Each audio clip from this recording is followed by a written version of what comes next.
Have you seen Old School? Everybody's seen Old School. What does Vince Vaughn tell his kids to do when he's about to say something they don't want to hear? Earmuffs. If you don't want to hear this intro after the Bears just beat the Philadelphia Eagles, earmuffs. You've been warned. That's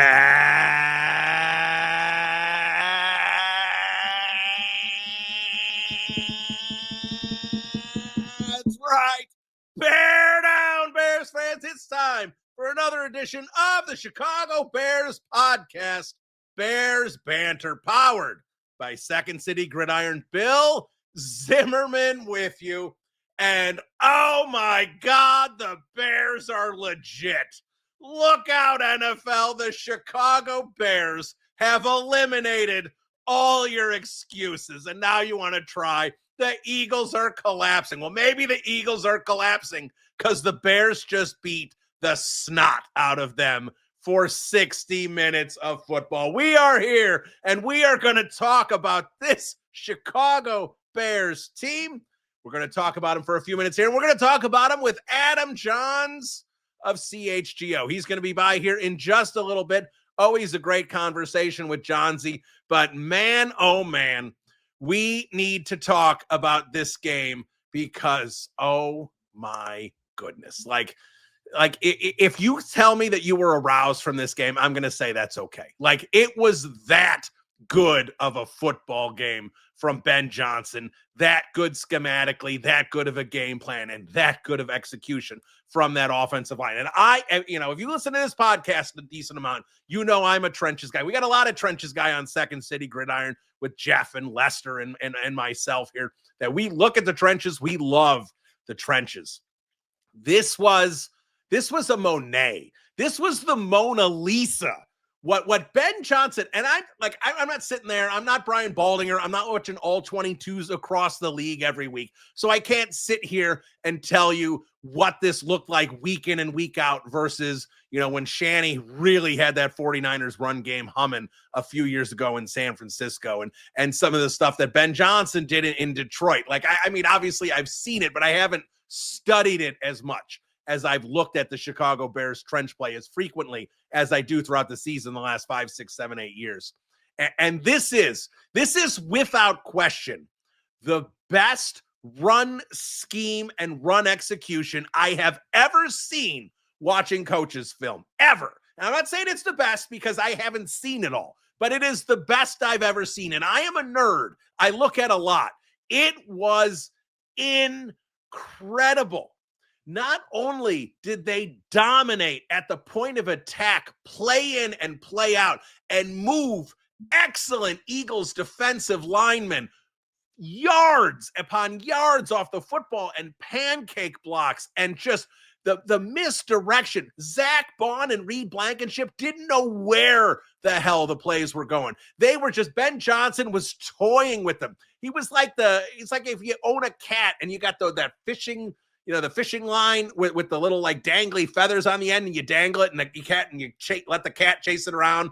Like, that's what he was doing to the linebackers in the secondary. They were just going wherever he wanted them to go, following those feathers around like a cat mesmerized by the little pink feathers, because he put them wherever he wanted them. And what he does so brilliantly, and I talk about this all the time, what do coaches need to do? What is the number one thing coaches need to do?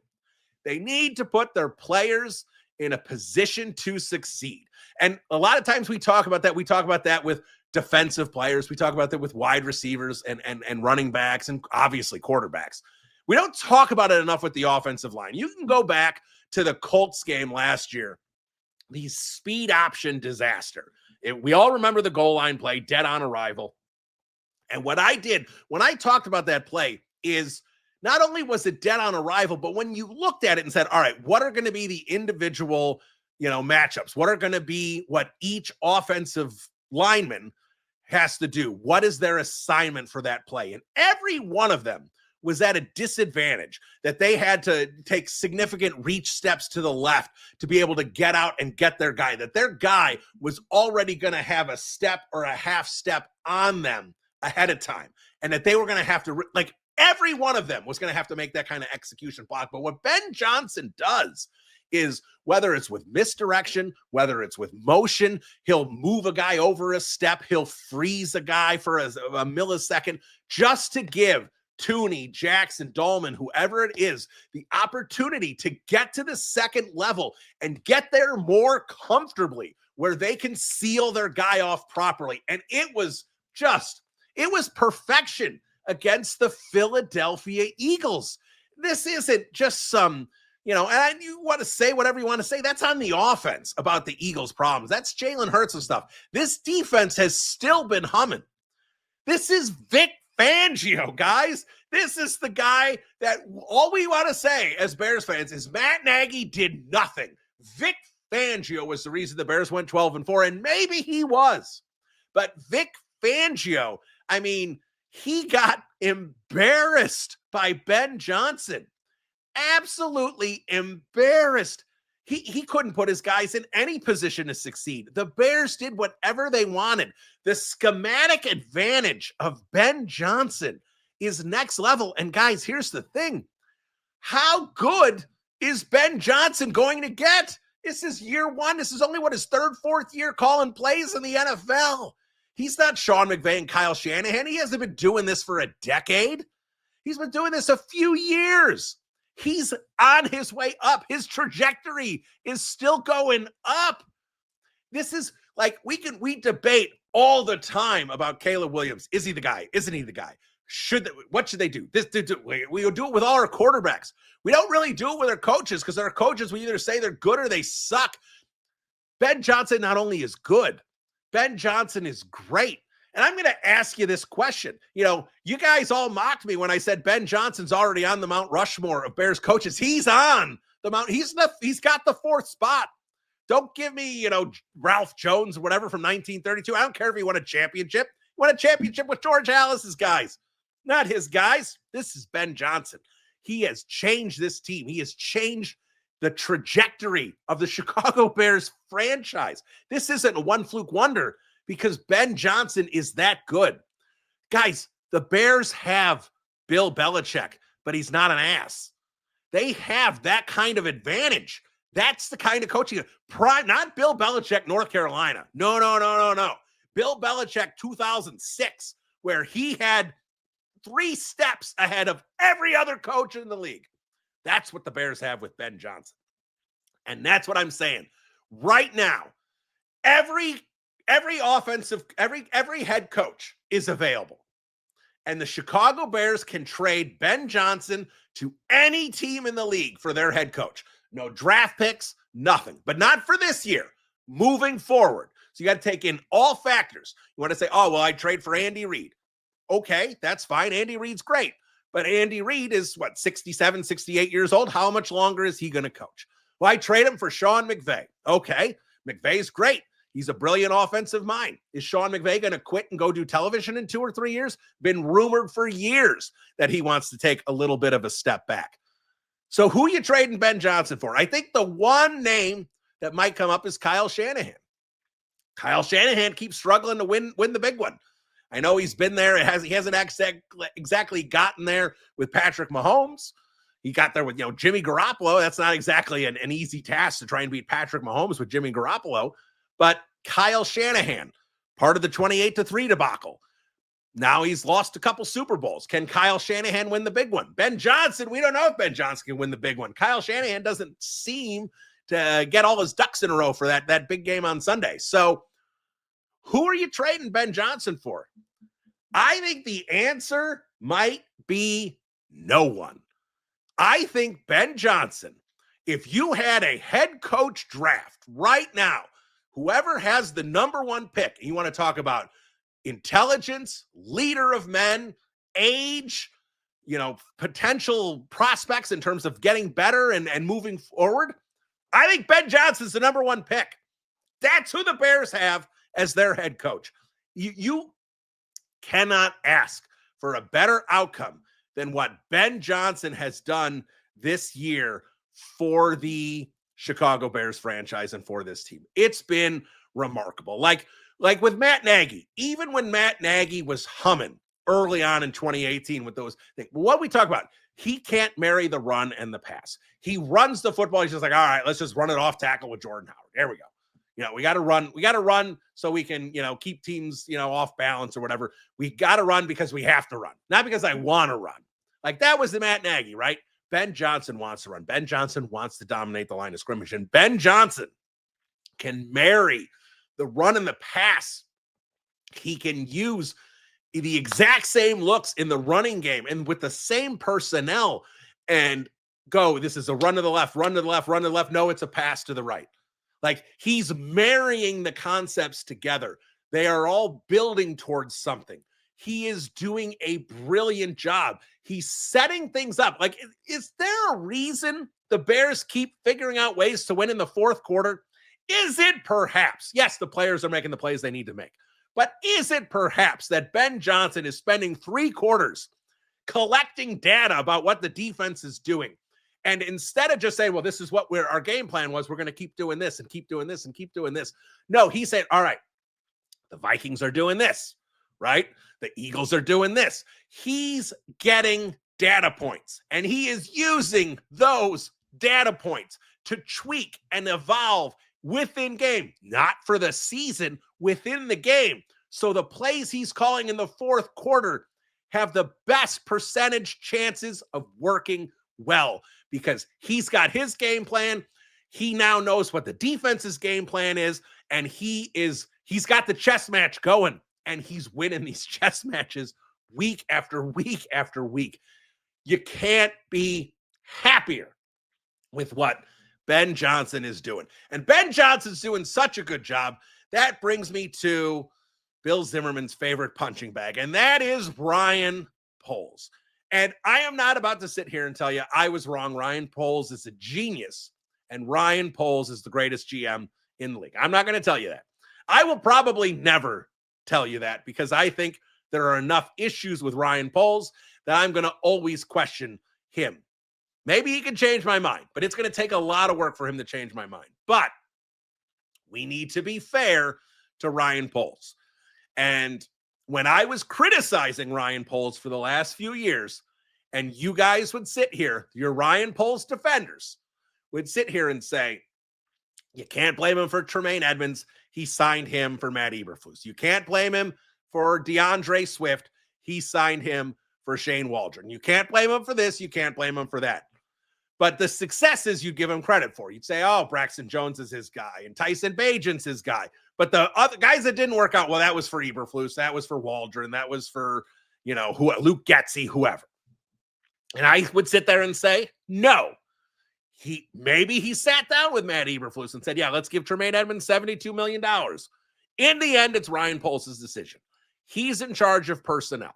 Now, maybe Ben Johnson is in charge of football operations and it's not an official capacity and he's making these decisions.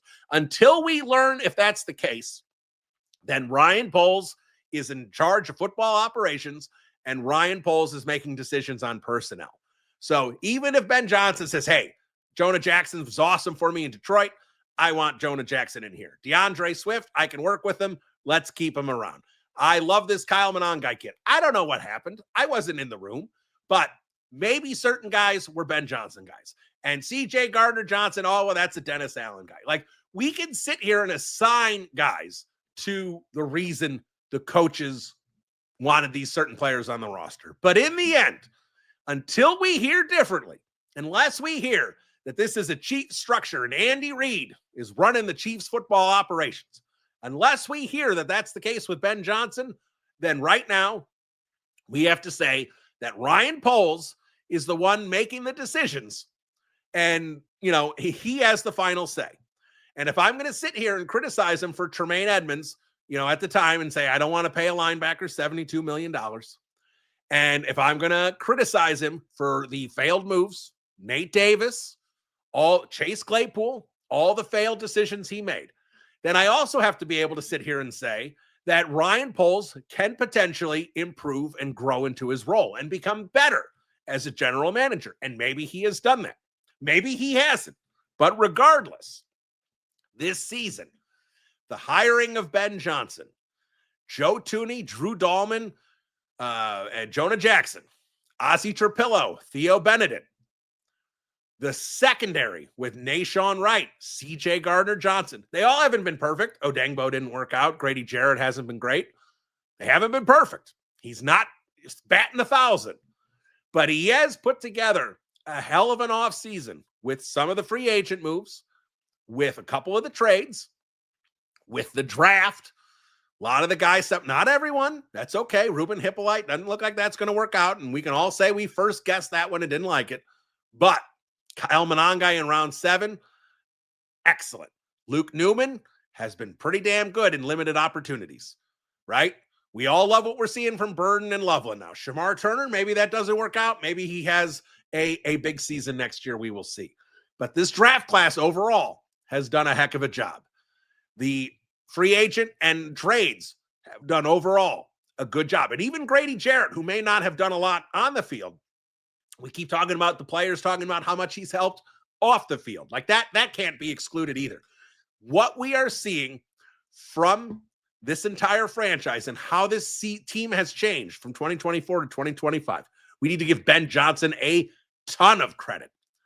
But we can't sit here and say Ryan Poles gets no credit. And Ryan Poles, we got a few games left. Not saying it's definitely going to happen.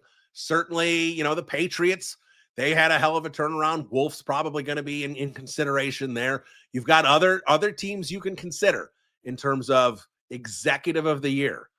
But Ryan Poles may be in line to win executive of the year. And that doesn't really mean anything, right? Ryan Pace won it in 2018 and was fired in 2021. And if we're being honest, should have been fired in 2020. But he won the award, and deservedly so. Khalil Mack was the nail on the head to win that one. Ryan Poles, tell me who's 100% done a better job than Ryan Poles in terms of the Chicago Bears transformation from 2024 to 2025. Because now that this team has beat the Eagles, let's talk about expectations. Because where have I been for weeks as the Bears are racking up victories? What have I been saying? Hey, enjoy the ride, Bears fans. Who knows how this ends? I can't sit here and say that with the Philadelphia Eagles victory now. Now, of course, enjoy the ride, Bears fans. This is awesome. I'm not saying don't, but I can't say I have zero expectations anymore.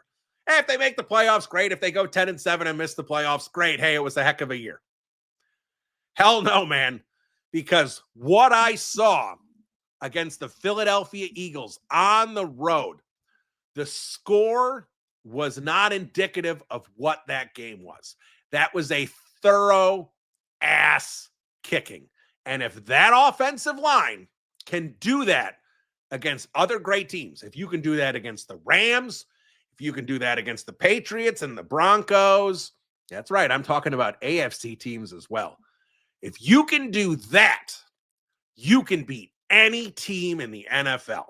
And maybe this is the peak of the offensive line, and they won't be as good in these other games. They may be great, not that good. And if that's the case, then yes, the Bears can be beaten. But if the Bears offensive line plays like that, they can beat anybody in the league. And if that is in the range of outcomes, then how can I sit here and shrug my shoulders and say, I don't have any expectations? Whatever happens, happens. Now the Bears have done it. They had the audacity to beat the Philadelphia Eagles and give me expectations for this season. I'm not just going to settle for 10-7 and the 7th seed anymore. No. I want the Bears to win the division. They split with the Packers. I think they're going to be in good shape to do that. They sweep the Packers. They will 100% do that. These games coming up here in the next 3 weeks are huge football games, and we're going to see how that goes. But this team, I want them to win the division. If they don't get the 1 seed, that's okay. The Rams are a hell of a team. The Seahawks are a hell of a team. Maybe the Eagles figure things out and they start winning football games. But the Bears right now have a good tiebreaker situation with Philadelphia. They have a good tiebreaker situation with the LA Rams. They have a couple games on the Tampa Bay Buccaneers. If they can beat the Green Bay Packers, they are in great shape to win the division and to get the 1 seed. Now, if they split with the Packers, that's going to open up the door for some other teams to potentially, sneak in there and grab that 1 seed. They sweep the Green Bay Packers. This is the best team in the NFC. And tell me I'm wrong. Tell me I'm wrong. Look, because at that point, they would have beaten the Eagles. They would have beaten the Packers twice. They would have beaten all the good football teams. That's where we're at. This team has expectations now because they're showing they can beat anybody in the league when they play their best game. Can they go to the Super Bowl? I don't know. It would be wild. Certainly wouldn't have expected it. There wasn't a Bears fan in the world that thought this team could go to a Super Bowl. But tell me, the Bears team that showed up against the Eagles, and then you're talking about maybe having home field advantage in Chicago in the cold. You want to have the LA Rams in Chicago? They couldn't beat Philadelphia because Philadelphia ran the ball down their throats in the playoffs last year. The Rams hung in there, but they couldn't do it. And Stafford didn't look quite as good because it was frigid in Philadelphia. It'll be frigid in Chicago. And the Bears can potentially run the ball down the Rams' throats. They've already proven they can run it down the Eagles' throats. You're telling me Tampa in the cold isn't going to be a potential, issue for them? Seattle, that's a great defense. That would be an interesting matchup. Sam Darnold in the bright lights. That hasn't looked good either. I'm not saying the Bears are going to the Super Bowl, but you know what I am saying? The Chicago Bears can go to the Super Bowl this year. I don't know what's going to happen. Maybe they get swept by the Packers. They lose to the 49ers. Things fall apart a little bit here. I don't know.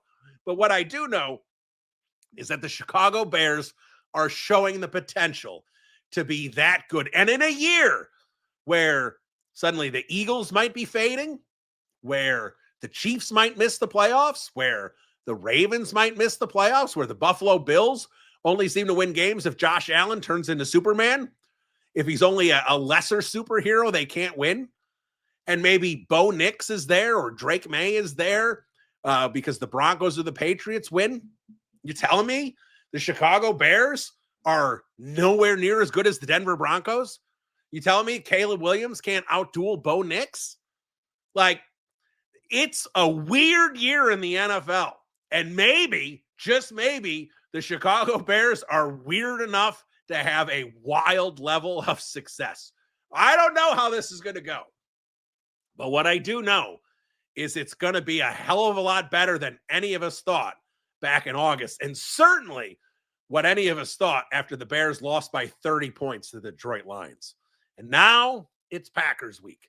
And I don't think any Bears fan, I could be wrong, I don't think any Bears fan is cocky right now. I don't think any Bears fan has said, oh, Green Bay, we're going to kick their ass. Like, I don't think anyone's super confident. But I don't know if Bears fans are dreading this game. And I think a lot of times Bears fans have put out a lot of bravado on social media. Bears, punch the chest a couple times. But truly, just how often in the back of your mind, you're like, oh, no, it's the Packers. How bad is this going to be? Like, can we just hang in there? Can they be within 3 points in the fourth quarter? Just, can we not get embarrassed? Like, you've thought that. I've thought that. Just the absolute dread of seeing the Packers humiliate the Chicago Bears. Feeling that this year? I don't know if you're overconfident because the Packers are 8-3-1. They're clearly a good football team. But it's hope, isn't it? That's what you're feeling. It's hope. It's, wait a minute. Bears have the better coach. Bears have the better defensive coordinator. I'm not saying the Packers don't have a good coaching staff, but Bears have a better coaching staff. Okay. Bears have a better offensive line. Okay. Bears have better skill position players on offense. Okay. Packers have more talent on defense. Yeah. Dennis Allen's there. And they're certainly not slouches with Jalen Johnson and Kyler Gordon, Montez Sweat, some of the other guys. Just exactly what can the Bears do against the Green Bay Packers on the road in Lambeau? Going to be cold. Going to be bear weather. Because what is Ben Johnson bringing to this? He's bringing a ground attack, dominate in the line of scrimmage, dominate at the point of attack, beat a team down, and beat them in the fourth quarter after you've punished them for 3 quarters. That's what Ben Johnson wants to do. And if Ben Johnson can do that in Lambeau Field, the Chicago Bears can win this game on Sunday. I think it's going to be a coin flip kind of game. I don't think the Bears are going to just dominate this team. We'll talk about a true prediction on the other side of the Adam Jahns interview. He's going to be coming up here in just a minute. But I do know the Chicago Bears fans, that feeling before at the beginning of Packers week that has been dread for years. Dread. You can be hopeful sometimes, but it's still like, it's still the Packers, right? It's still the Packers. Even 2018, the magical first half of Khalil Mack just dominating the Green Bay Packers single-handedly, all fell apart in the second half at the hands of Aaron Rodgers. Dread. But this is different. This is hope. There's a hopefulness that the Chicago Bears have turned the corner. And maybe, just maybe, they are the better team when the two teams get on the field Sunday at Lambeau Field. Adam Jahns joins me next. This is Bill Zimmerman, Bears Banter. We'll be right back. Welcome back into the podcast. This is always a great guest, always a conversation. We do it once a year, but this time we're doing it with a member of CHGO. Of course, the big move this off, maybe the biggest free agent acquisition for the Chicago Bears. It was CHGO and Adam Jahns, of course, Hogan John's podcast as well. He joins me now. Adam, Bill Zimmerman, how you doing? Good, Bill. How are you, my friend? I'm doing very well. And look, this may be, we've been doing this for several years, but I don't know if we did it in 2018. This may be the first time we're doing this under really positive circumstances. I was about to say, have we talked about a winning team? Like a first place in the division, first place in the entire NFC winning team? I don't think we've ever done that. Yeah, I really don't think we have. So let's start, before we do big picture, and there's a lot of different directions we can go, let's start with what we saw on Friday against the Philadelphia Eagles. I got a chance to rewatch the tape with the All-22 and really look at things. And I know it was a 2-score win, 9-point win on the road against the defending Super Bowl champions is great. But Johnsy, this was an ass kicking. Like, this felt like a 3-touchdown victory. The way this offensive line dominated the Eagles at the line of scrimmage was something I can't ever remember seeing from a Chicago Bears team that's had some good offensive lines over the last 20 years. I can't recall a conversation about the Bears offensive line where we're putting them in the conversation as potentially the best in the entire league. Top 5, top 3.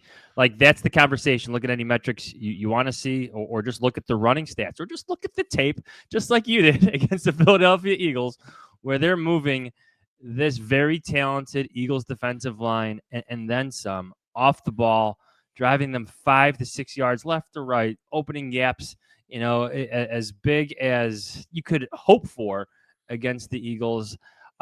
You're right, Bill. Like, I can't recall ever using like the descriptions like one of the best in the league when describing the Bears offensive line, but it is, and they're doing it really with like the left tackle kind of like in flux for the entire year, going from Braxton Jones to Theo Benedict, now to Ozzie Chapillo, but with like Joe Thuney, Drew Dahlman, Jonah Jackson, Darnell Wright, they are a force to be reckoned with every single week, regardless of the matchups.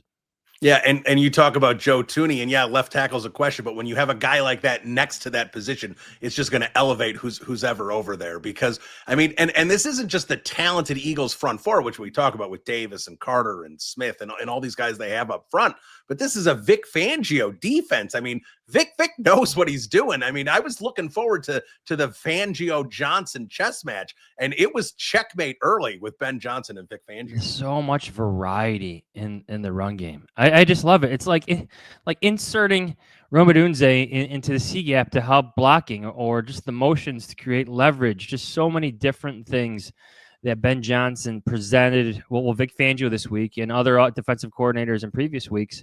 All of that eye candy. It really messes with the defense. It messes with the responsibilities, messes with their eyes, and it creates winning situations for the Bears' offensive line, for their tight ends, for their receivers who are involved in this running game. That starts with Ben Johnson. He loves the run game. Like, how often have we talked about it, Bears? Usually it's like Bears offensive coordinators and the quarterback in the passing game. Ben Johnson loves the running game, and I think you're seeing the like everything that he wants this to be come to fruition every single week now. And you talk about the motion and the things he does. And I talked about that Colts speed option a lot last year because that play was dead on arrival because even with all the disasters that it was, like every offensive lineman was at a disadvantage for the block they had to make there with the way they had to reach, they had to turn their guys, all that. But with the way Ben uses motion, and he's putting like defenders as like chess pieces, he's putting them where he wants, where when these offensive linemen need to get out on the second level, they can get their guys. They're in the perfect position to get them. And it's just opening up these huge gaps. It's just the Ben Johnson strategic, bonus that the Bears have, the advantage they have over other teams. It's remarkable how much he's accomplished this season in just that regard. Like I can't even get over it. It's honestly like amazing. We're 12 games into the Ben Johnson era. And I can't recall ever seeing this many open receivers. Like even like 2018, which is like one of the best seasons that I've covered, one of the best seasons that you covered. Like there were open receivers, but not like this every single week. Like Nagy struggled to fix the run game. This run game is part of the chess match. Like I appreciate that. Like usually you don't look at the run game as part of the chess match, but Ben Johnson does, just in terms of creating different leverage situations, different, even just helping your left tackles who need it, like in the different ways he does it. It's just not chipping all the time. It's the run's actually called in the design of the entire play. Like the intelligence of Ben Johnson, but the intelligence of the players, like it's really starting to stand out to me, because this can be pretty complicated if you look at it. Like there are so many different types of runs the Bears use against the Eagles. Like that's a lot. Like just the sheer variety. It's a lot. And for them to be able to handle it and execute it the way they did, it's just more than sheer physicality, because I think we see that every week now. It's the intelligence that the Bears players have to execute such things that Ben Johnson wants. Yeah, and it's really starting to, it's obviously all come together here in the run game. We'll see if it starts clicking more in the passing game, because, and if we're being honest, Caleb Williams was not fabulous against the Eagles in the full body of work. And I think that some of those passing game concepts need to kind of come together, like we saw with the running game, where the running game was bad the first few weeks, and then it was good, and now it's reaching like another level, and maybe the passing game can catch up this year. Maybe it won't catch up until 2026. But what we're seeing with Ben, and like you said, your open receivers and the concepts are coming together, and whether it's some of the receivers and Caleb need to get on the same page, whatever it might be.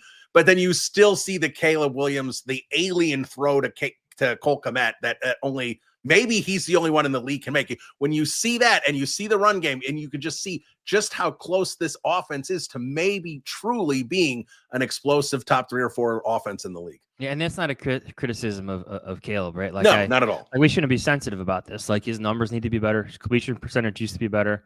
Like his footwork needs to be better. Like that's all fair assessments of his game. Just look where he ranks amongst his peers. And Ben Johnson is literally saying it himself.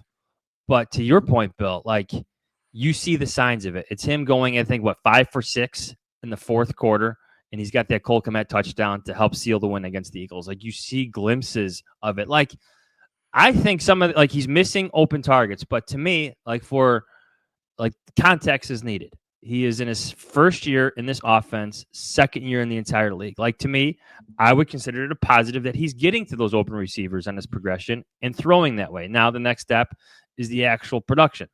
That's fine. You have to be patient with that. But to me, it's a positive that he's getting to those reads when they're not his primary. The Caleb conversation is always interesting, but I think he's coming along just fine. I think patience needs to be preached, but you do see the glimpses. You do see why he was drafted first overall. I don't think you have to strain your eyes to see it either. No, yeah, I think it's there, and I think we just need to see if it truly can come all together. I certainly think he's on his way to a second contract here. The question is where is that ceiling? Just how good is he going to get? And when you have a guy like Ben Johnson, that's where you can marry two tremendous talents and see just truly how far they can get. Because, Adam, I got to say this, and it's probably a little bit of a hot take, but I was really thinking about this morning, and that if you could trade Ben Johnson, no draft picks or anything, just straight up for any other head coach in the league. But you got to consider all options. Like Andy Reid, obviously he's much older. Sean McVay, every couple of years he seems to think he might want to retire, might want to get in the television. Like, how many coaches in the league? And maybe the answer for you is zero. how many coaches in the league right now, if the 49ers called you up and said, we want to trade Ben Johnson for Kyle Shanahan straight up right now, like how many coaches would you do? Well, honestly, I don't like I would, because I'm so encouraged. If like I'm the Chicago Bears, I'm so right? encouraged by already what I have. Like, why risk? And what's his ceiling? Yes, exactly. I think the cool thing about this conversation, and this is kind of a cool thing to bring up, like Ben Johnson is showing us almost immediately that he belongs in the conversation of of Kyle Shanahan and Sean McVay. I mean, Sean Payton has his Super Bowl. Well, so does Sean McVay, but like just like an offensive mind that makes things work. Like it doesn't matter the quarterback. It doesn't matter if the quarterback's struggling or not. It doesn't matter how many new pieces. But because of what he envisions, but because of his coaching acumen, because of the coaches he brings in, like things just work. Like in Sean McVay's case, like beyond Matthew Stafford, I know they had some injuries, but like the quarterback, like Baker Mayfield for a little bit, they win. Brock Purdy, Mac Jones in San Francisco, they win. Bo Nix in Denver, they win. And you could, argue all night and day about those quarterbacks' shortcomings. McVay going from Jared Goff to Matthew Stafford and still winning. There is like, and of course Andy Reid is in this too, but like the brilliance of the offensive mind that Ben Johnson has, like that's the conversation that he's in. Like those are his colleagues. Andy Reid, like those are his colleagues in this conversation. And I think that's, like honestly, Bill, like it's pretty remarkable that we're talking about that in the Chicago Bears, because for so long it's been something different. At one point, we all hoped that was Nagy. We hoped that was Trestman in the later stages of his career. But I think the early signs right now are telling us that Ben Johnson is different, that the conversation should be different, and that the coaches we should be comparing him with are the ones I just said, which are some of the best coaches in the league, some of the best offensive minds going in the NFL right now. Yeah, and last thing on Ben here, because there's plenty of other things to get to, is, and obviously this has been long put to bed, but in January with that hire, when Bears fans and media were debating, Mike Vrabel, they need a leader of men. Like that was the big awful. Well, we don't know what Ben Johnson can be. Can he lead a locker room? And I mean, that couldn't have been put to bed sooner. I mean, the amount, and I look, I get it. 2018 with Club Dub, and everyone in that locker room seemed to love Matt Nagy, and obviously things went south. So I'm not saying whatever's happening this year is always going to be the case, but it's certainly the way he rallies that team, the way every one of those eyeballs is locked on him during those speeches. That necessarily was not the case when you saw it with previous coaches, especially the guy who was here the last few years. But what's happening with that locker room, how much they believe in him, how much they trust him, how much that entire locker room, like with that win that they had, previously where like, DeMarco Jackson is stepping up. Like there's all these players are buying in on a level that is just really, it's something different that we haven't seen in Chicago in a long time. Well, I've become a big believer in this, that, like usually the players know first in many aspects. And I think I've talked to enough players over my tenure covering the Chicago Bears that players know good coaching. They know coaches who know what they're talking about. Like there's a difference between explaining it and there's a difference between going like deep into detail about certain things. And I think right now the Chicago Bears know they're being coached extremely hard and extremely well. That starts with Ben Johnson, but includes Dennis Allen. It includes Al Harris. It includes Declan Doyle, Antoine Randall, Eric Bieniemy. They know they are being coached hard and they're being coached well, and you can't overrate that. You really can't. Like you look back at 2018, like you can start poking holes in certain success that they had. Within 2 years, Matt Nagy fires Mark Helfrich and Harry Hiestand. They're his scapegoats for the run game that won't work. Ben Johnson's run game is working immediately.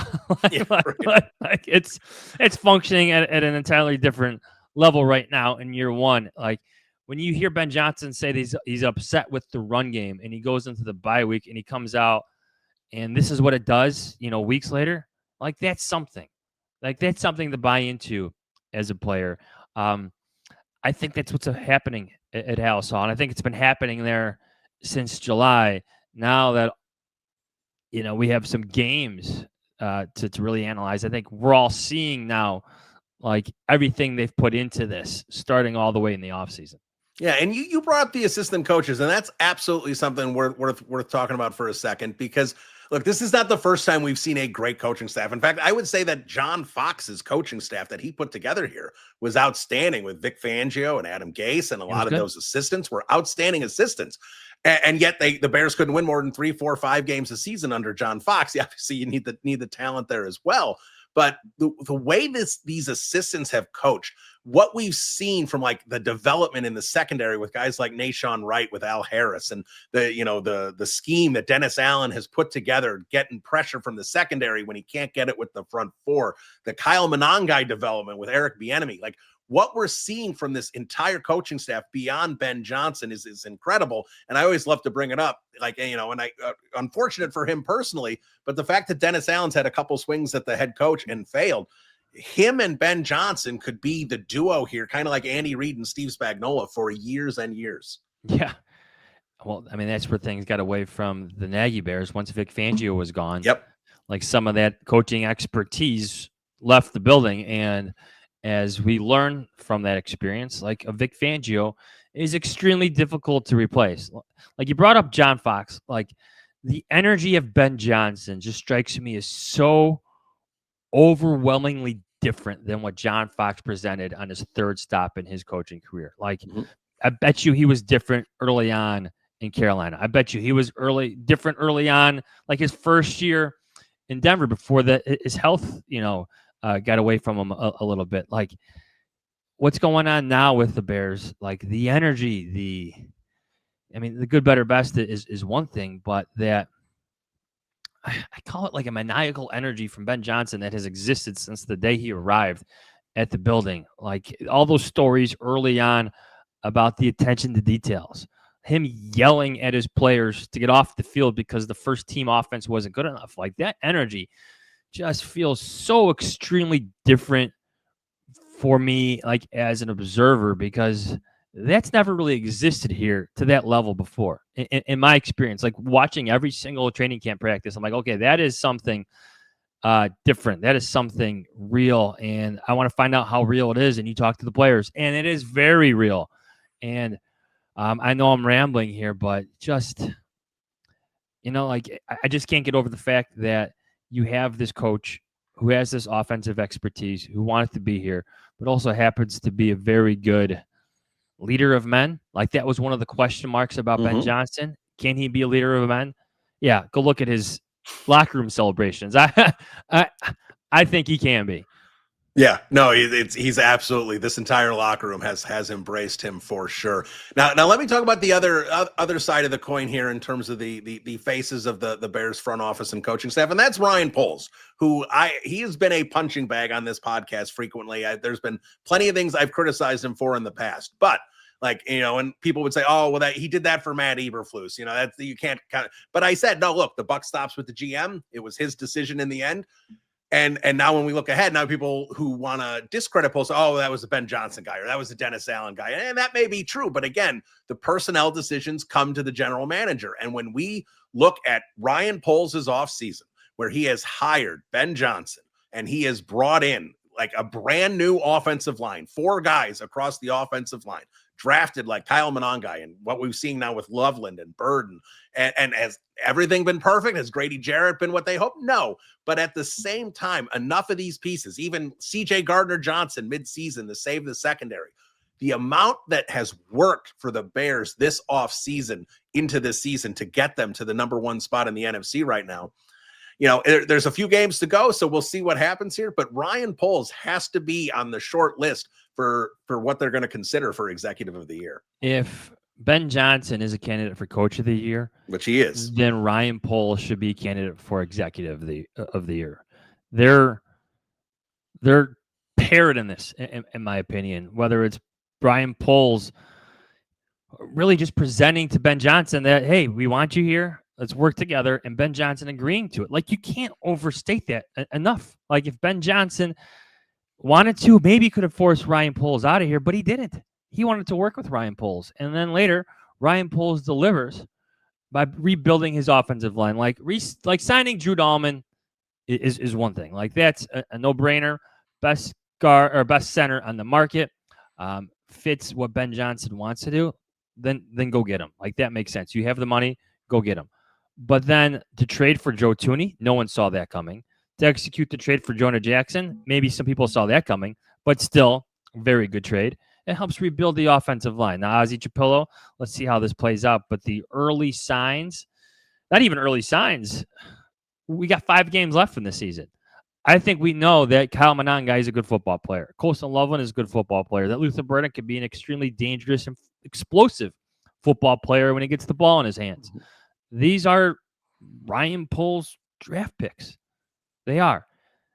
If Matt Nagy can win Coach of the Year in 2019, right, 2018, 2019, however you want to phrase it, and Ryan Pace can win Executive of the Year that year because of what they did together and how they rebuilt that offensive line and bringing in Trey Burton, and just, retooling that offensive line, then Ryan Poles deserves the same credit, I believe, for what's happened with the Bears under Ben Johnson and all the changes that they've made. Yeah, absolutely. And let me ask you big picture here, and then we got to get into Packers week a little bit, of course. But big picture here, and this is kind of what my stance has been. Like I have been saying the last few weeks, just enjoy the ride. Hey, Bears are playing with house money. This is exceeding everyone's expectations. Then they had the audacity, Johnsy, to go out and beat the Eagles on the road. And suddenly the expectations really start where you're like, okay, well, now they're the number 1 seed in the NFC currently. Obviously, a couple games with the Packers, 49ers, Lions. We know they've got tough games on the schedule here. But suddenly, to me, my expectations are this is just a team. If they go 10-7, they get the 7th seed. Hey, it's all gravy. It's been a fun season. But now you suddenly sit there and go, they do that to the Eagles. Any team, if they dominate them in the trenches like they did, they could beat any team in the league when they play that kind of football. And they may not be able to be that perfect again. But now you're starting to see the things where you can sit here and say, I'm not saying they're winning the Super Bowl. I'm not saying they're getting to the Super Bowl. But this is a team that you just can't say, hey, they made the playoffs, tip the cap to Ben Johnson and move on. There is a point here where there's expectations, Johnsy, that this team can not only make the playoffs, but might be able to win a game or two when they're there. That team in Philadelphia, the Chicago Bears, look like a team that is built to win in the cold and conditions that typify playoff football. That felt like a playoff game. I know there's another level that it reaches, but just in terms of some of the emotions, at least the way the Bears played, the way they wanted to play that game in the conditions, like you can win playoff games that way. Teams win playoff games that way. We see where the elements come into become a factor at this time of year in December. Like it's going to be a factor again in Green Bay. It's going to be like 15, 16 degrees, I believe. But you know what? Behind that offensive line, they can move the ball. They can move the ball with power and physicality and a little nasty. And, of course, the brilliance of Ben Johnson scheming, all those run plays, to click and pop. But, yes, I think my expectations completely shifted in Philadelphia where I'm thinking, okay, I think they could do this. They can make the playoffs. But then you see them do that against the Eagles, like, okay, I think they can win a playoff game. Maybe 2.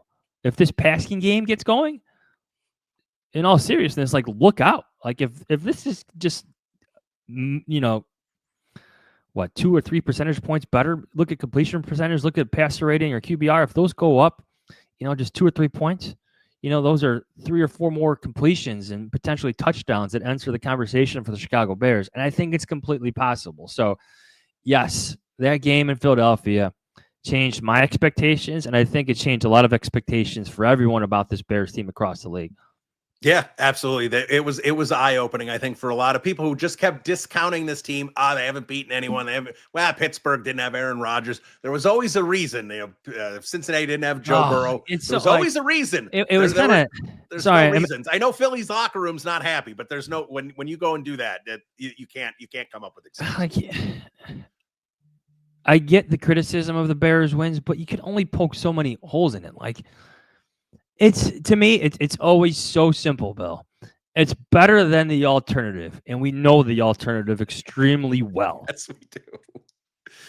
Yes, we do. They're beating teams. Maybe they should. Sure, it looks ugly, but it's the NFL. like there's crazy games every single week. The Carolina Panthers just beat the St. Louis Rams, the Los Angeles Rams. Going back in time here, like I'm talking about. Like, didn't the Vikings just beat the Packers? Like, I mean, like it's the NFL. Anything can happen, and the Bears are making good things happen. It's okay to recognize that and not poke continuous holes into it. Yeah, and don't worry about that St. Louis Rams reference. I had Greg Braggs on last week, and I called the division the NFC Central. So Tampa Bay's back. But let's get into Packers week here. Obviously, this is a different feeling because I think for a lot of fans, they're entering this week with a lot of hope instead of a lot of dread, which has been I think the mindset for a lot of people for a lot of years for a lot of good reasons. So how are you looking at this matchup here, coaching matchup, players matchup on the field here, and can the Bears? I think obviously they can go into Lambeau Field and win this football game. It's funny. It's almost kind of similar. You're going on the road against a playoff team. A playoff caliber team that has a very good defense with a lot of different playmakers at all three levels, like different types of pass rushers, just different talent in the secondary. It's a good unit. The numbers tell you that. And but if the Bears could do what they did in Philadelphia, I don't see any reason why they can't do it again. Like truthfully, if we're talking about the Bears having a top 3 offensive line in the NFL, they should be able to assert their will again in Green Bay. And if they do, I don't know what the expectation level is going to be after that, but that'll be something. Like, my expectation is, this is what we learned about the Chicago Bears. They're competitive in almost every single game, even if outside that week 2 game against Detroit, right? They compete in almost every single game. Caleb Williams will make these flash and splash plays that wow you, and they want to run the football, and they will run you over if it starts to click. And if that happens in Green Bay, I think Wiener Circle might be out of hot dogs by then. But it's going to be like to answer your question, yes, I could see a repeat situation where the Bears are motivated by the spread, they're motivated by everything, and they buy into everything that Ben Johnson is planning, and that plan is executed perfectly against the Green Bay Packers and their defense.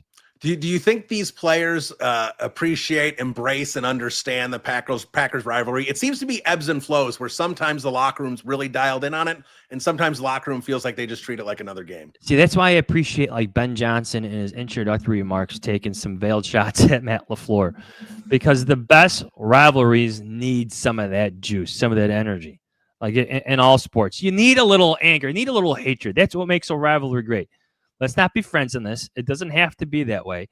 And I think players like Cole Kmet and Jalen Johnson understand that because they've been here for a long time. They've dealt with probably too many losses against the Packers.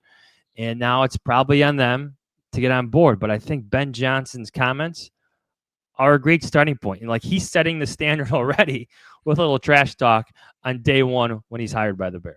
Yeah, no, it was a lot of fun, and like we hadn't really seen that since like Lovie Smith, who just stood up there and says, "Yeah, we're going to beat the Packers." Like, and that you haven't seen that. A lot of coaches embrace that right out of the gate. So with this game, and I kind of wanted to do big picture. I meant to do this a little earlier with the secondary here, and I was mentioning that with Ryan Poles, with like the C.J. Gardner-Johnson backup, and even like Nashawn Wright, who's been a really pleasant surprise. And now the Bears are to think they've almost got too many bodies in the secondary, with players getting healthy and how everyone's going to get snaps. So, like, how do you think the secondary can do against the Packers? And how do you think the secondary, especially guys like Wright and Johnson, who've had to come in and have bigger roles than expected, have done all season long? We'll wait and see on Tyreek Stevenson's injury status, because, like, that's another tough decision. Tough decision to make if he's healthy and ready to go. I think the secondary, especially with the linebackers, being injured, they're the strength of this team. I thought it could be that way from the start, and I think you're like it still remained that despite the injuries to Kyler Gordon and Jalen Johnson, because Deshaun Wright has played so well, because Kevin Byard is playing at an all-pro level, because Jaquan Brisker, knock on wood, has been healthy every single week. And I still think it could be a strength going into this Packers game. And obviously, Jordan Love will make some big plays. They don't look pretty, but the ball somehow always gets there to Christian Watson. There's certain things that the Packers do that are threatening, but like I'll put it this way: the Bears have been a takeaway machine and excellent on third downs, despite missing their best defensive player for really the entire season.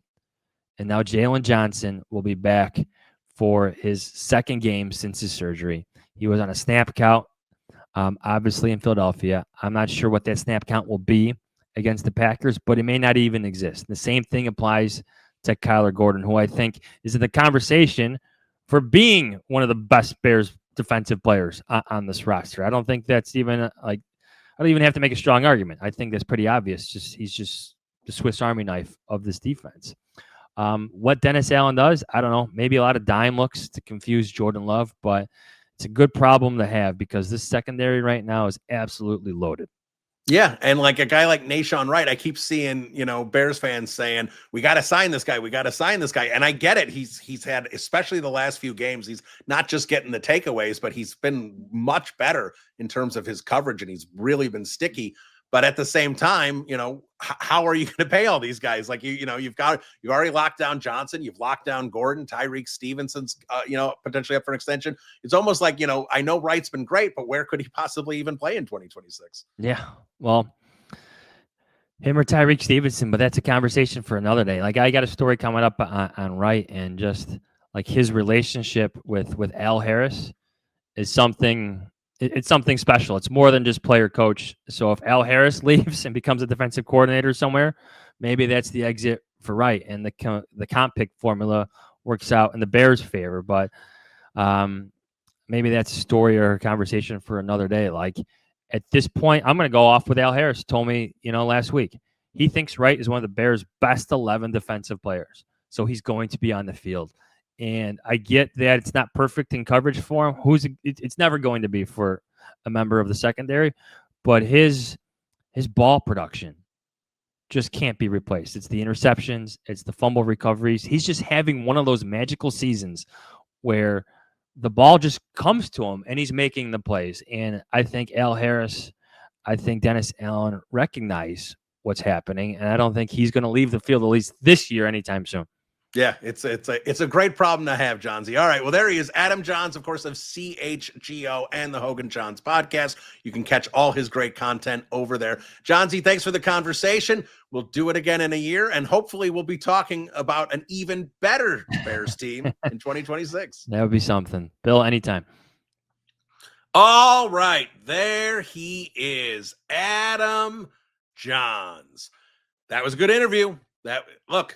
What is John? He's exuding confidence and positivity. Like, you don't get that from the Chicago media that much. And I know Hogan John somehow get labeled as the optimists, but they haven't been nearly as much the last few years.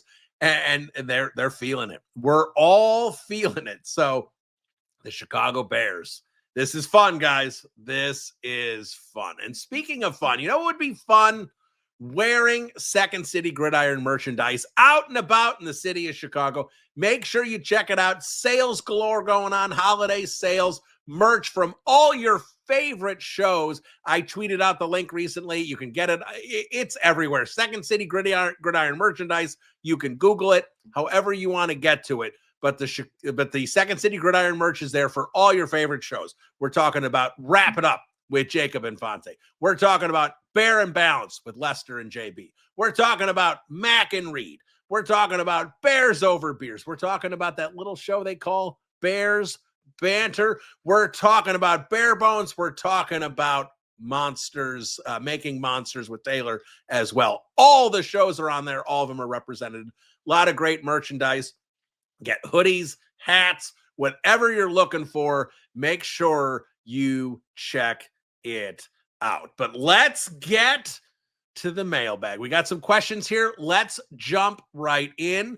We'll start with Shams, not that Shams, who says, what are the odds the Bears sweep the Packers? All right, well, we'll get to a prediction here in just a few minutes. But before we do, odds are the Bears probably split with the Packers. I think that's fair. It's especially difficult It'd be one thing if the Bears beat the Packers in like October and now they're playing them in December. It's one thing to play a team a couple of months apart. It's especially hard to beat a team twice when you play them twice in the span of 2 weeks. And I understand the Browns are sandwiched in the middle, but when you're talking about playing them Sunday to that following Saturday, it is a 2-week stretch, and they're playing the Packers twice in that range. That's not easy. It is not easy to beat a team twice in that range. I think it's possible the Bears can do it. Look, I think it's possible the Packers can do it. I don't think that'll happen. But if you said, like, what are the odds? Like if I did a pie chart here, 100%, what are the odds the Bears split with the Packers? I would say 50-50, right? Like I'd say it's a good chance, 50%. We'll put it right at, 50%, maybe even 60%. I'll call it 60% Bears split with the Packers. I'm going to say it's 21% likely the Packers sweep the Bears, 19% likely the Bears sweep the Packers. How's that? That's probably just that 2% there is just damage from years and years of seeing the Bears lose to the Packers. But I don't think it's overwhelmingly one way or the other. So 60% chance they split, but we'll give them a 19% chance, Shams, that they can sweep the Packers. We've got John H. Should we be concerned about Caleb? It's still not quite clicking. It's not quite clicking, but it's not quite clicking for the passing offense, not just for Caleb Williams. And I've seen a couple people talking about how they felt the last few weeks that this passing game is so close to popping off, and it's just not quite there yet. Like it's basically the players run the right routes, crisp routes, get open, Caleb misses them. Players, Caleb doesn't miss them, players drop balls, or they run the wrong route and it looks like Caleb misses them, but he doesn't actually miss them. Like should this player sit on his route? Should the player keep running? Caleb thinks he's going to keep running. He sits on his route. Looks like a bad pass. Like that keeps happening. It looks like that is just about to click. Like it clicked for this running game over these last few weeks and how it's continued to improve.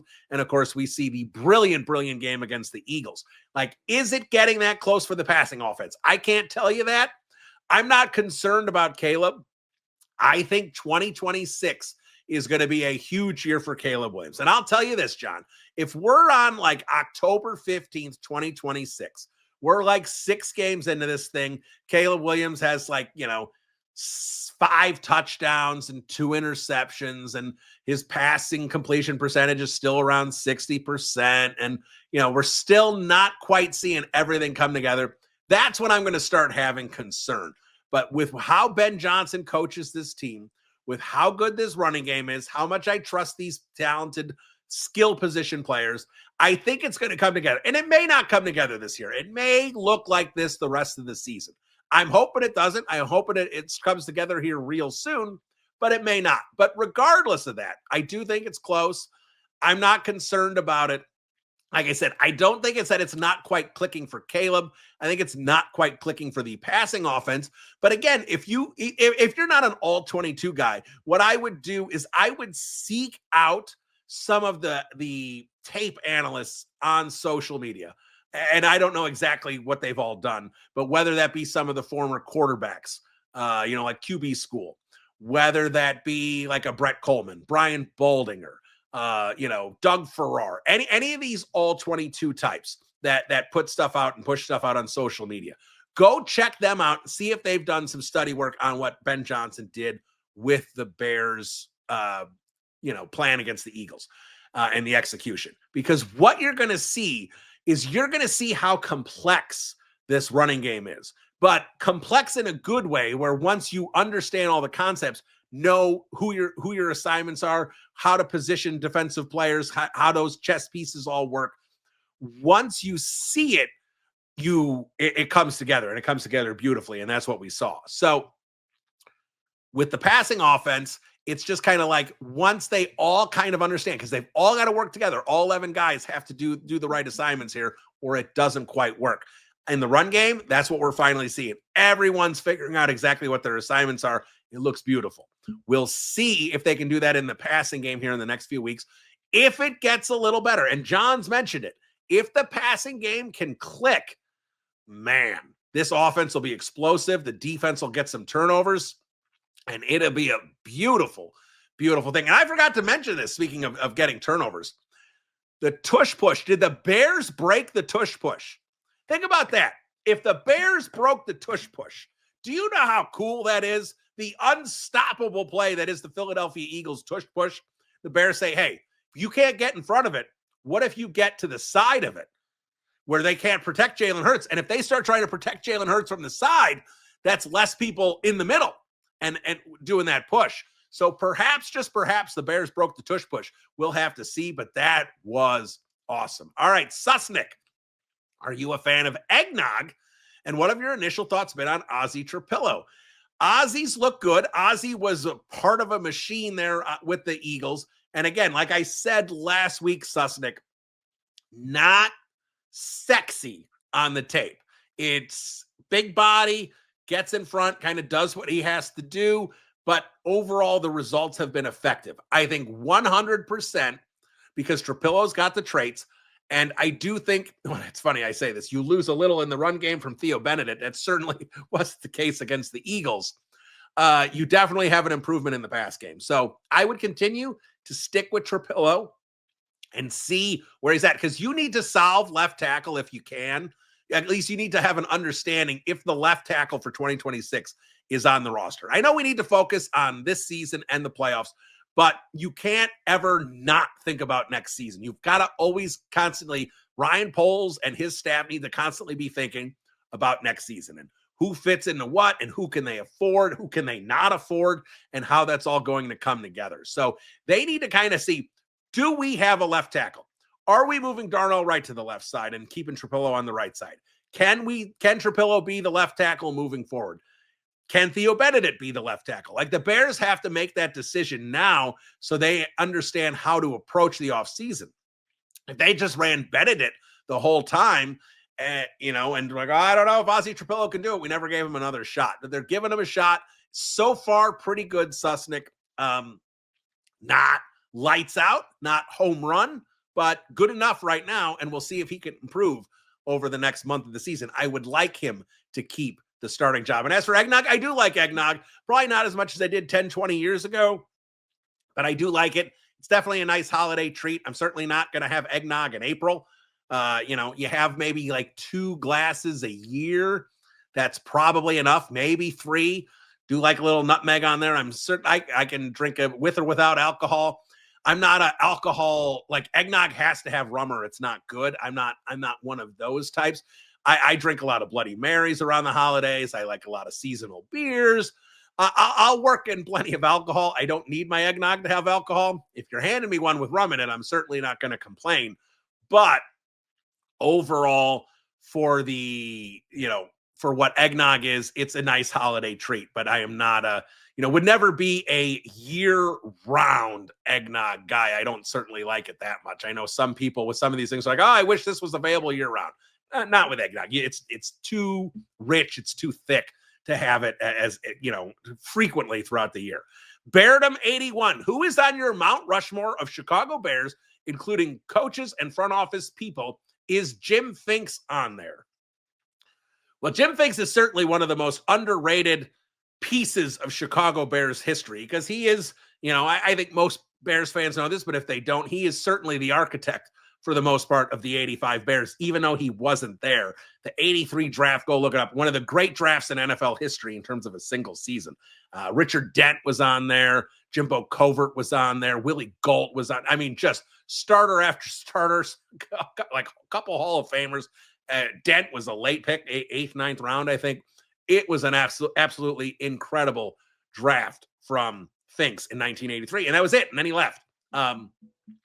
But in terms of Mount Rushmore for Chicago Bears, all right, let's start with the most obvious one, and that is George Halas. You cannot have, if you're including everybody, you cannot have you can't have one without George Halas. All right, so that's one. No argument. Number 2 is Walter Payton.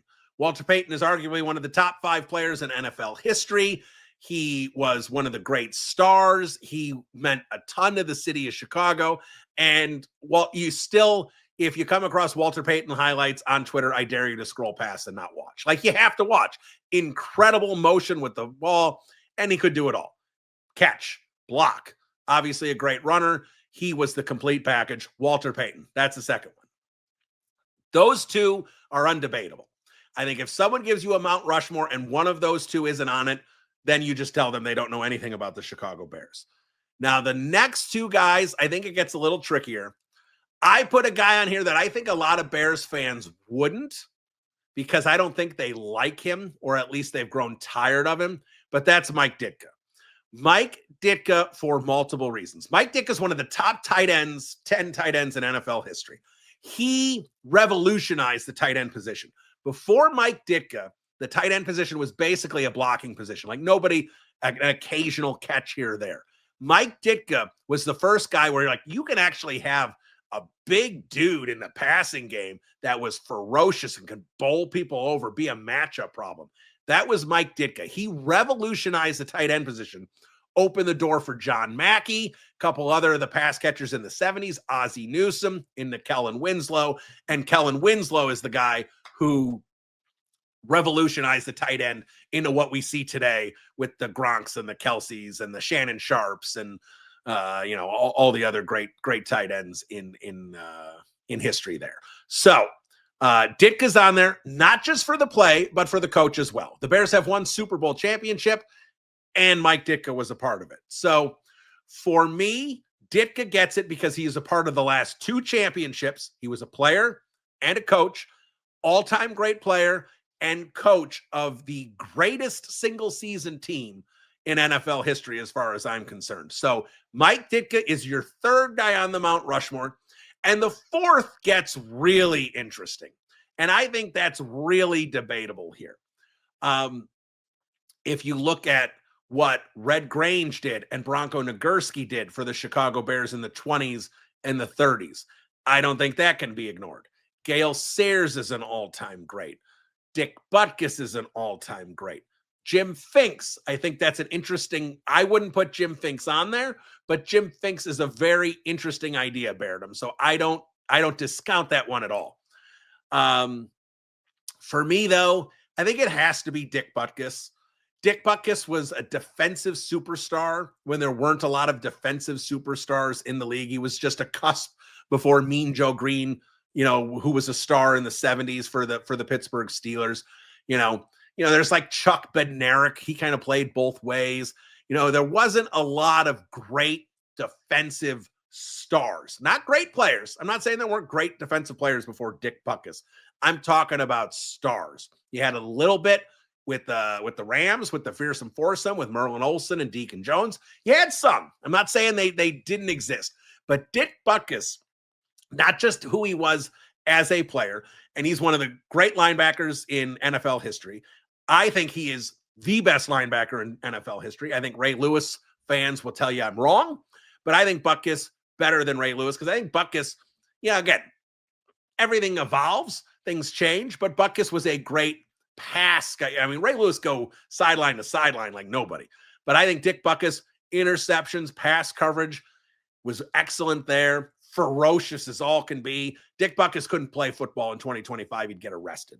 Just an absolutely ferocious linebacker, the way he attacked players and attacked the football, and a star with the commercials, the movies, TV shows, everything he did that just elevated his name and elevated the Chicago Bears name. Dick Butkus is my fourth guy. So Butkus, Ditka, Payton, Halas. There's the Halas Hall. Ben Johnson Fan Club. Last one here. Play it out. The Bears take the Hall. What is their current situation? Fan club, we were having such a good time. And I know I tweeted out an old poll from December of 2023. Who do you want the Bears quarterback to be? And I think 70% wanted it to be Justin Fields, 20% Caleb, basically 10% Drake May. Bears take the Hall. It's a disaster, guys. I mean, let's talk about the Hall for a second. All right. So the Bears, if they take the Hall, they sign Justin Fields to a long-term contract. Now, Fields at that point, I don't think gets the $60 million a year. Like, he's not in that steps spot. But it's after 3 years. You can't take the haul, as far as I'm concerned, and then tell Justin Fields we're picking up the 5th-year option. We're going to play this out. Like, you're taking the haul because you believe in Justin Fields as your quarterback. So you got Justin Fields as your quarterback. Now you trade it down. Now, the one thing that was always so fun, I remember I had a conversation with Courtney Cronin on this when it was early in that offseason, like late January maybe of 2024, about the haul and how flawed the haul was. Because the idea of the haul was that the Bears were going to trade back, get all these draft picks, and draft Marvin Harrison Jr., right? That was the idea. Marvin Harrison Jr. went 3rd, all right? 3rd. Now, you're not getting the haul if you trade back with, or no, you went 4th. I'm sorry, you went 4th. You're not getting the haul if you trade back with Jaden to Washington and get 1 pick. You get maybe a 1st-round pick. Maybe they'd overpay to move up 1. Patriots at 3. Like, Cardinals aren't trading up to 1 because they, at that point, were still, hoping Kyler Murray was going to be the guy. So you're not trading with the Cardinals.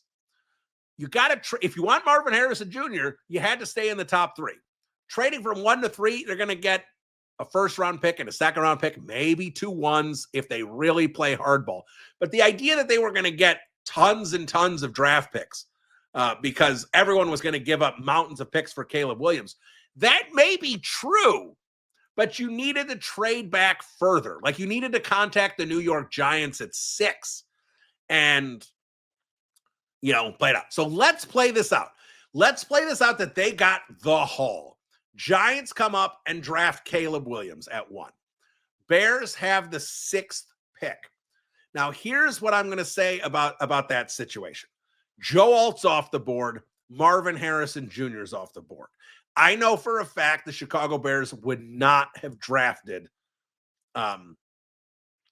Malik Neighbors. Would not have. Ryan Poles didn't want to deal with him. He was not on the board. So, with that in mind, who do the Bears take at 6? Penix went 8. That's not going to be it. J.C. Latham, I think, went 7, right, to the Tennessee. Who are they taking at 6?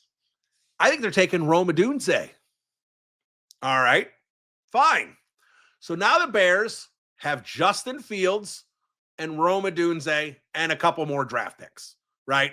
They've got a 1 in 2025. They've got a 1 in 2026. Let's say that's what it is. And maybe some 2s in the mix there, whatever it might be. I'm not going to try and play out who the other draft picks are with the New York Giants because obviously Caleb Williams, that changes things. They may have been in a different spot. Who knows what's going on? But I think the Bears still have Rome Odunze, and I think the Bears don't have Caleb Williams. They have Justin Fields instead. That's how I think the haul works out. So now, fan club, Bears have the same receiver. They haven't impacted the trenches at all because they couldn't get Joe Alt, and they have Justin Fields, and they paid Justin Fields. A couple years later, they realized they shouldn't have paid Justin Fields. Here's the other thing. Ben Johnson is not coming here for Justin Fields. So let's say they take the haul, give Justin Fields a shot in 2024. It doesn't look great. Now they've picked, they got a couple, 3 years maybe guaranteed. So now it's the 2nd year with Justin Fields. It still looks bad. I'm guessing at this point, Tyson Bagent is playing instead of Justin Fields. Because I think he'd be the same quarterback he was. I don't think he got broken by Pittsburgh or the Jets. I think this is just who Justin Fields is. So probably the Bears at this point have fired. If they haven't fired, all right, no, I wouldn't say that because Fields, I'd say they fire Eberflus and Poles after the 2024 season. They are stuck with this Justin Fields contract for probably 2 more years. They have some draft picks. Ben Johnson is not coming here. He's not coming to this mess. He came here largely because Caleb Williams was here and he thought he could win. I don't know who the coach is this year. Maybe it'd be like an Aaron Glenn type. Maybe that would have happened. I'm not sure, but it wouldn't have been Ben Johnson. They wouldn't have landed the big-time coach. They'd have Justin Fields, and it would be a mess. That's honestly how bad I think it would be if the Bears took the hole. It would be like everyone's been fired. The Bears are still a shit show, and there is no hope in sight for this team to get any better. That's where I think we're at. That's where I think we're at. And I think we're getting new people in here in 2025 that just want to tear apart the roster. And then maybe you hope Arch Manning comes out and the Bears are bad enough to get the number 1 pick. That's where we're at if the Bears take the haul. I truly believe it's that big of a swing. All right. Wow, I've been babbling a while. Let's do the Packers game here. The Green Bay Packers. Now, I said the Bears were going to lose to the Eagles. I said the Bears were going to lose to the Vikings. I have not been good with these predictions. I did say they were going to beat the Steelers, but I have not been great here over the last few weeks. But I think, and the Packers are playing good football too. I'm not saying the Packers are not playing good football. They had a swoon there in the middle of the season where you had to wonder what was going on, but they've picked it back up. They're playing good football. It's on the road in Lambeau Field. Everything, the point spread's like 5-6 points. Everything is pointing to the Green Bay Packers winning this football game, except for one thing. Bears have all the momentum in the world. This team is going to go into this game thinking they are winning. Not like, oh, we can compete with Green Bay. No, they think they are better. They think they are going to beat the Green Bay Packers. They have a lot of confidence. I think the Chicago Bears are winning at Lambeau Field. I think they're going to do it. I think it's going to be close. I think with Devontae Wyatt out, I think this run game is going to look really good again. I don't know how Caleb's going to look in the cold. I don't know how Jordan Love is going to look against this defense. It's got some secondary, but can't get much of a pass rush. Linebacker's probably still going to be out. I think, though, the run game is going to look really good again. May not look as good as it did against the Eagles. How could it look any better? They ran for 280 yards. But I think the Chicago Bears are going to win this football game. I got it's that funny feeling. And if they don't win this one, I think they'll win in 3 weeks. But I think the Chicago Bears win this football game. And at that point, when the Bears beat the Packers on that 4:25 Eastern game on Fox, when the whole world's watching, Monday morning, the national media is going to be like, are the Bears the best team in the NFL? After beating the Steelers, the Eagles, and the Packers 3 consecutive weeks, and 2 of those games on the road. Are the Bears the best team in the NFL? Or at least, are they the best team in the NFC? Are they a legitimate Super Bowl contender? And you're going to hear pundits talking about how they are. Because of the offensive line, because of Ben Johnson, because of the strategic advantage Ben Johnson gives them. Because Caleb Williams can make the heroic play when they need him to. You're going to hear a dramatic shift. You're already starting to hear it this week.